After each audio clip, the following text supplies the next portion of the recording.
So while sea level is the ultimate base level for all rivers and streams, we can also have more localized base levels.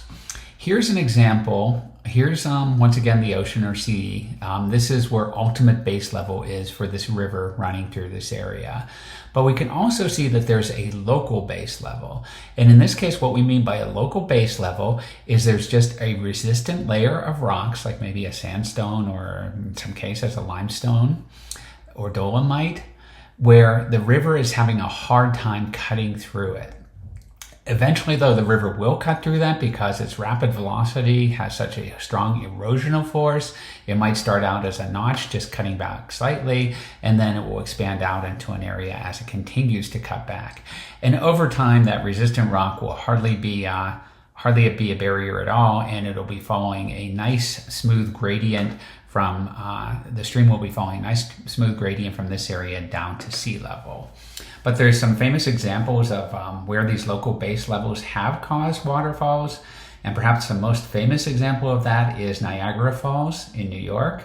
So this is a photo of Niagara Falls, and as we can see here, the Niagara River is flowing over the falls as it moves from Lake Erie back in this area here and out this way through a gorge into Lake Ontario. So if we look at what's happening here, we have this resistant layer of rock, which is the Niagara Escarpment. So it's just like a cliff that's running along Lake Ontario here. And here is the current location of the falls. It's also shown in more detail here. 12,000 years ago, after the last ice age, Niagara Falls was here. And since that time, it's made really good progress. It's cut all the way back to its current location here. So this has been representative of 12,000 years of erosion in this area here. If we look at that kind of looking down in the direction, eventually this is the Canadian side of the falls, Horseshoe Falls here. Here's the American side, Niagara Falls here, Goat Island in between. All this water is rushing over the falls, eroding this back. We can really see how this erosion is taking place on the Canadian side. And then the water is flowing through this gorge that it created because the falls used to be way out at the other end of this, Niagara River here. So what's causing this?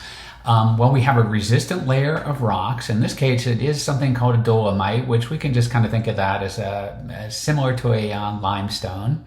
It's called the Lockport dolomite, and it's the one that's resistant to erosion. Once the falls cuts through this, it has a pretty easy time cutting through these other shales and sandstones and thinner layers of limestone or dolomite in this area here. But this is what's causing all the resistance to the erosion as the Niagara River goes over. And as we can see, as it goes over, the reason that it's that this layer here is because of the Michigan Basin. So here's Michigan here, and we talked about how all these rocks are going to be slightly tilted back towards the center of the Michigan Basin. And then in this case here, the Lockport dolomite shown in pink here, the pink and reddish colors here, that's what's causing the resistance to just the Niagara River just eroding directly back into Lake Erie. And here's a historical picture. It's actually, the Niagara River has eroded back significantly during even American history.